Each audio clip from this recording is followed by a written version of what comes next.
Those of you who have followed my YouTube channel know that I've said it probably a dozen times or so that people just love to take others down a peg or two.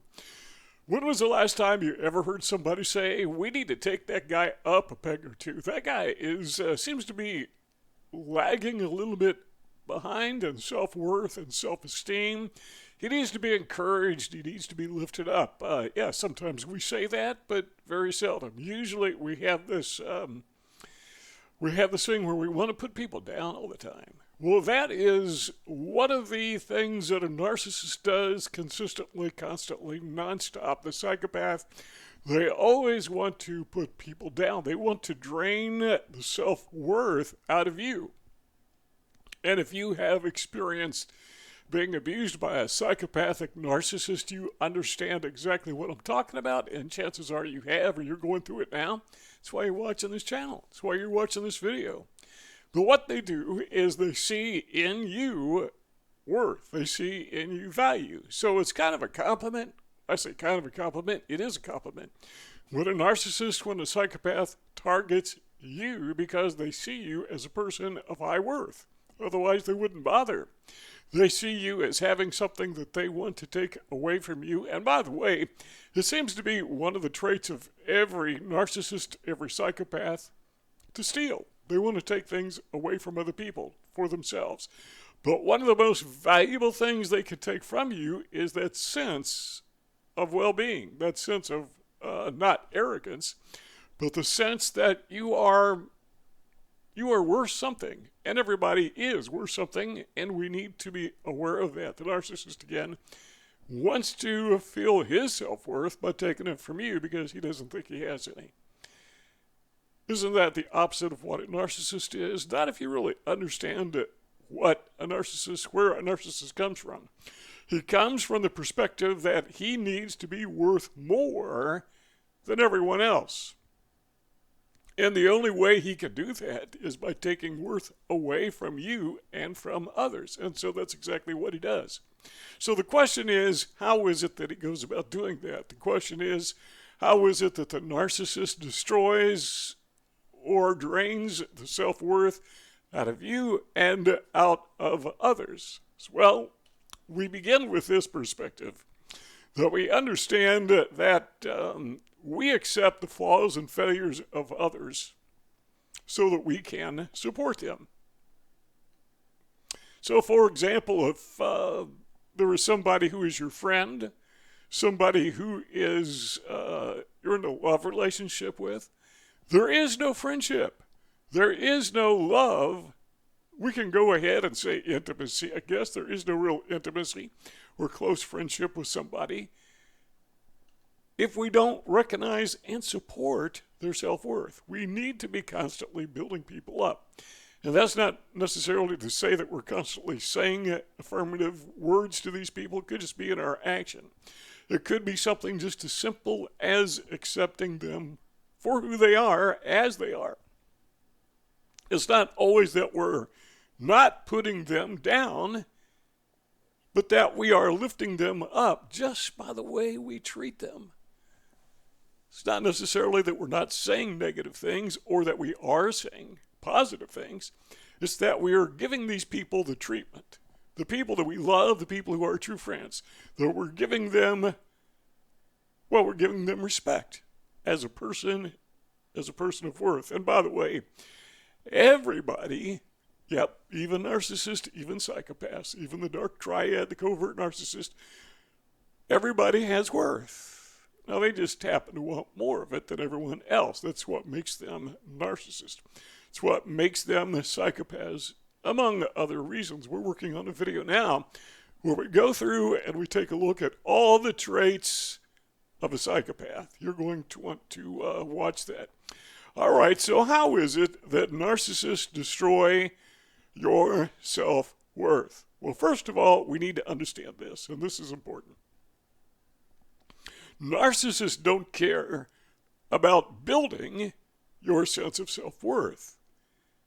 Now, they do care sometimes about convincing you that they do care about building your sense of self-worth. And of course, you know that's in the love bombing, the grooming stage, where the narcissist is trying to warm up to you so they can take advantage of you.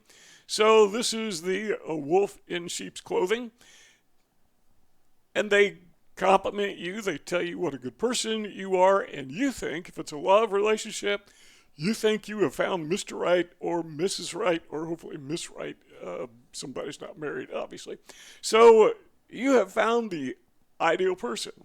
And it's all fake. So it's just a put on. And you got to understand, these people do this by design, and they're very good at it because they tend to be charismatic. They tend to be very affable. So number one is, narcissists really don't care about building your sense of self-worth. And if you were around someone who doesn't care about building your self-worth, chances are you have somebody who is a narcissist or possibly a psychopath, or more likely both. Dark triad, throw in Machiavellianism. That's who you're dealing with. Because when we care about people, I just said this a moment ago, but when we care about people, as whether we love them or whether it's a friendship, the one thing we want to do is we want to be a true shoulder they can cry on. Somebody who's got their back, so to speak. Somebody that they know that they can rely on to defend them, just to defend their sense of worth. Narcissists, they'll put on, but that's not what they're all about. And you're about to find it out. Well, number two is this: they will drain the life out of you, I should say the worth out of you, until you have none left, until you are absolutely, positively feeling worthless. And it goes like this. The narcissist, we talk about this a lot of times, but the narcissist, he or she either feels worthless, or compared to you, he or she feels worthless, or they have this compulsion that they want to feel more worthy than everyone else.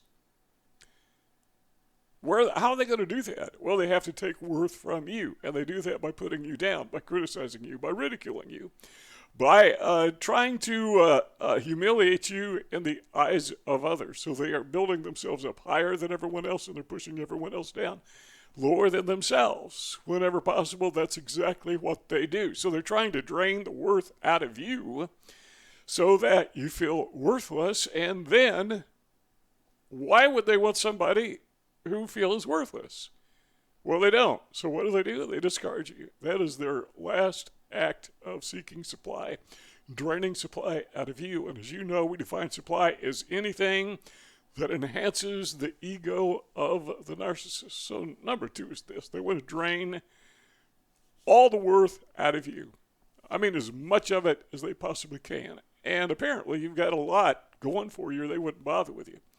But when they are done, and they've taken as much as they can, and you feel as bad as you possibly can feel, they discard you. They're done with you. You're gone. They have used you as much as anybody possibly can. Now, let me stop, and this is going to be a little bit painful, a little bit hurtful. But I wonder if you can think right now of a person who is in your life or has been in your life, and that's what they did to you.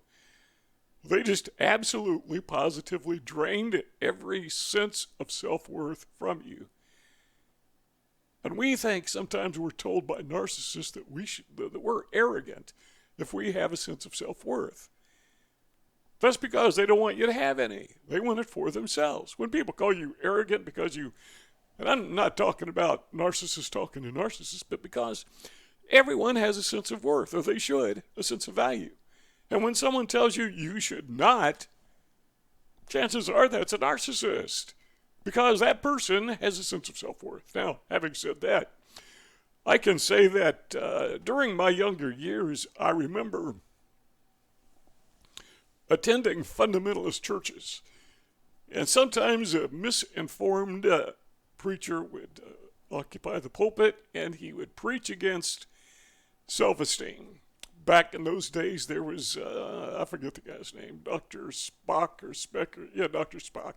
And he had this thing about building self-esteem in children, and his a little bit off, And so some of these fundamentalist preachers, they would overreact to that, and they would use the pulpit to convince people that having a sense of self-esteem was a sin.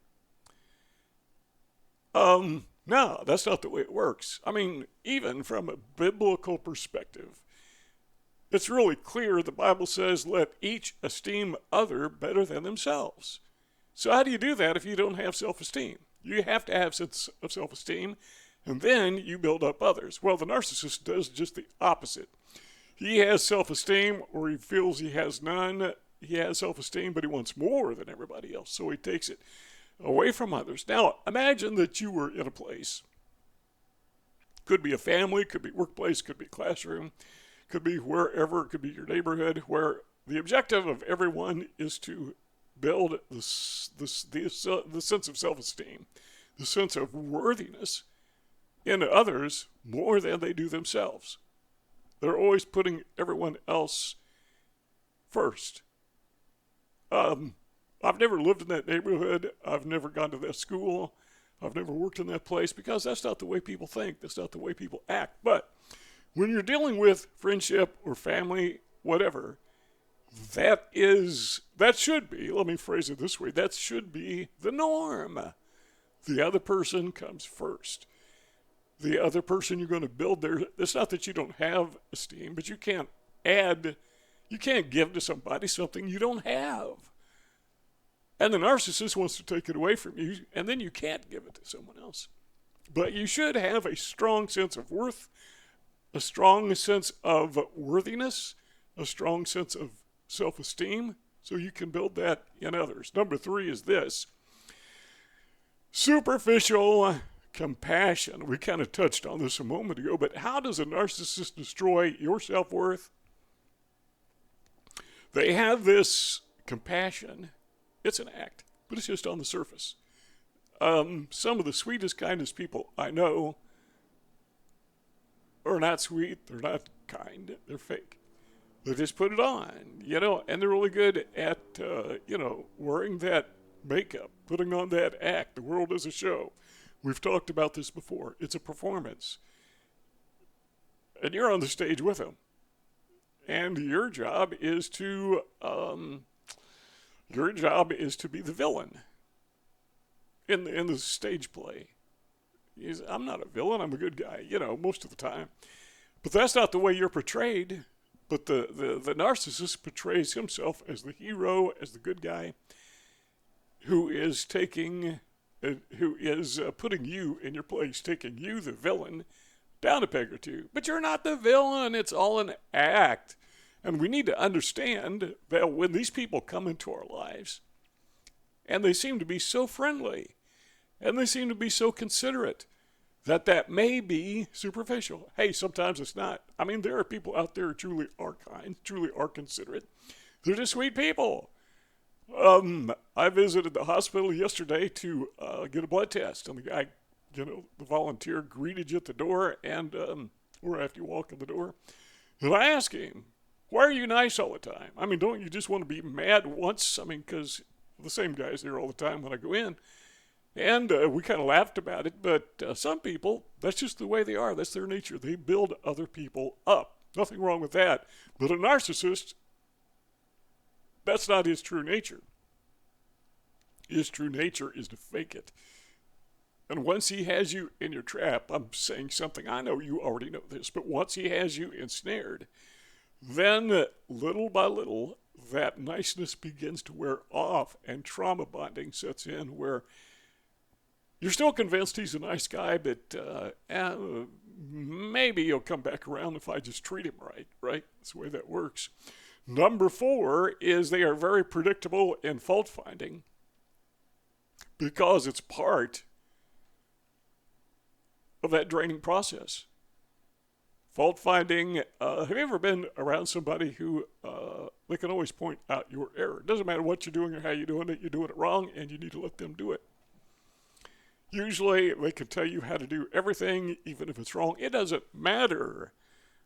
Have you ever worked at a place where you had more than one supervisor, And one supervisor tells you to do it this way, and the other supervisor tells you to do it that way. And so you do it that way. And then the first supervisor comes back and says, no, you have to do it this way. And then the other supervisor, no, that way. Well, the narcissist isn't trying to do it the right way. He just wants it done his way.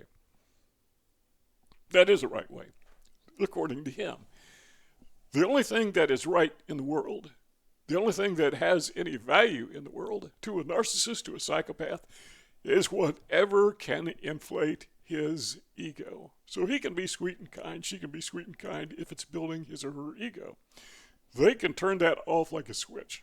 Most of them that I've known, and I know some, they can turn it on and they can turn it off like a switch. And they do it. And we tend to believe them until they flip the switch too many times. I mean, some people, they never see the dark side of a narcissist, so they don't know it's there until it's too late. How do I know that? Well, I've been in that trap too many times. But they are predictable at fault finding. They want to point out your problems, your errors, to elevate themselves. Again, it's all about supply. It's all about inflating their ego. Number 5, they do communicate, have you noticed? But it's typically arguing. Now, I've been in workplaces before where there are people, and the way they relate to other people is they want to cause trouble. They want to have an argument with somebody. They want an argument going on. They want the workplace to be chaos all the time.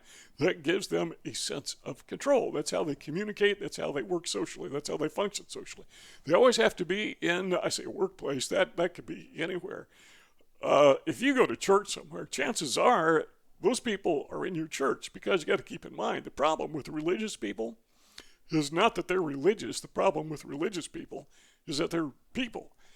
And it doesn't matter. You got a steeple over your head. Underneath, there's still people. Remember that thing you did as a kid? Open the door, there's all the people. They're just people. When you go to school, they're just people. That's all it is. There may be a few idealists there, But by and large, wherever you go, you're going to find individuals whose communication, a lot of them, is arguing, it's fighting, it's fussing. It's my way, not your way, and your way is necessarily wrong, and that's how they communicate. That's how they socialize. And they're constantly putting you down. Whatever you say, it's the wrong way. Whatever turn you make, you should have gone, if you turned right, you should have gone left. If you say up, they say down. When they do that constantly, you find not all those people are narcissists, not all of them are psychopaths, but that is one of the ways that a narcissist or psychopath will drain your self-worth by trying to convince you, and often they succeed, that you just can't do anything right.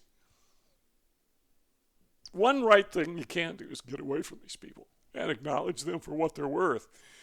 Number 6 is they just tend to be unreasonable. Have you ever heard the saying that you can't reason with an unreasonable person? There's a lot of truth in that, and if you don't believe me, try it sometime. Try to reason with somebody. There's nothing there. It's kind of like repairing a car that's doing body work on a car that's nothing but rust. What do? Nothing. It's just there's nothing there. Or trying to repair a house that's rotted and full of termites. You can't even drive a nail in it. The wood falls apart. Some people are like that when you try to reason with them. There's nothing there. They just fall apart. They just kind of crumble. And they think that's correct. They think they're right. It doesn't matter that they're crumbling. It just, you necessarily have to be wrong. They are unreasonable people. I've never known a psychopath, never known a narcissist who was reasonable. It's almost like they can't be. So you can't reason with these people, and it's a waste of time to try to. Because if they were reasonable, then they would also have to be truthful. And what is the biggest enemy of a narcissist? Reality. The truth. Because if the truth came out, if reality were known, this guy, this girl, this woman is just totally fake. Yeah. They wear a mask for a reason. Because they're hiding something. And what they're hiding is, they're hiding the truth. And because of that reason, that'll just rip their mask right off their face. They don't want that to happen. Number 7 is they imagine themselves to be highly intelligent. Now, one of the things I've noticed about highly intelligent people is they don't need to convince people that they're highly intelligent. I've never known a smart person who bragged about being smart. They don't have to. I mean, it's obvious. I've never known a member of the Mensa Society who bragged about being a member of the Mensa Society. That's why you never meet any members of the Mensa Society, because they don't talk about it, because they don't have to. They don't care if you know it or not. They know they're smart, and most people recognize that because it's just self-evident, you know. But occasionally you will encounter somebody. Okay, I think I've encountered one person in my life who was constantly telling people that they were a member of the Mensa Society. You know, the Mensa Society is a group of highly intelligent people. I don't know what the criteria is, but to be a member, you have to take an IQ test, and you have to prove that you are so smart. Well, the problem with this guy, number one, is he was a pathological liar. I mean, he would say some of the most audacious things, and there's absolutely positively no reason to believe he wasn't lying about that as well, and I'm confident that he probably was. The smart people don't have to try to convince you that they are smart. Now, a narcissist a psychopath may not say, I am smarter than you. But what they will do is they'll treat you like an idiot. They will say things to you that make you feel like you're stupid. So what they're doing is they are comparing you to themselves.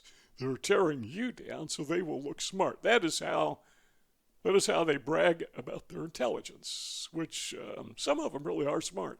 I mean, some psychopaths, some narcissists are extraordinarily intelligent. Those are dangerous people, usually.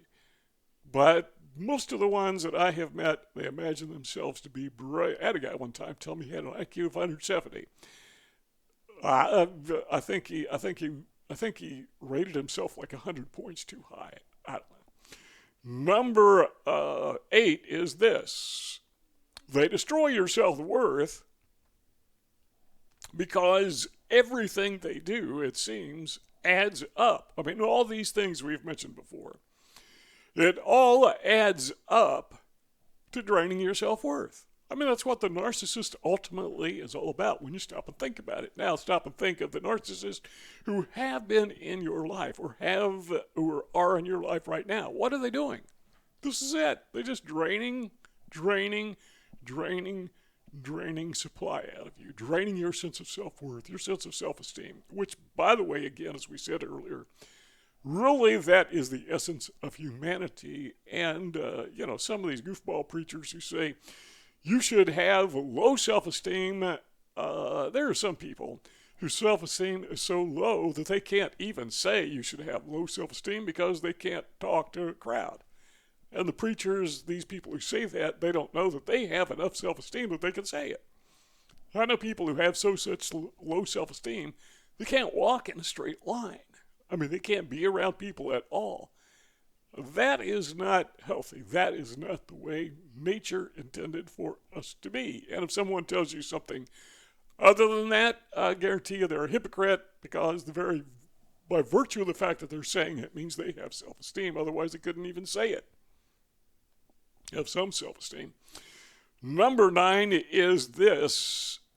The game is to do all of this without you noticing, at least at the beginning. Now, as the relationship with a narcissist becomes, what shall we say, more entangled or more intensified, or you become deeper in your relationship with a narcissist, the less and less and less he or she cares that you notice that they are taking advantage of you, and ultimately they get to the point where they want you to know that they're taking advantage of you, because that just proves to them, not to anyone with any sense, but it proves to them they're smarter than you, that they are wittier than you, that they outmaneuvered you.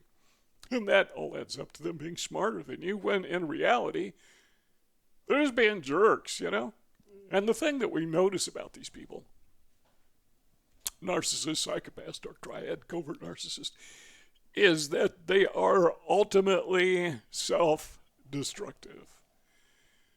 2 rectangles on the screen, If you want to hear more, we have scores and scores of videos. You can listen all day if you want.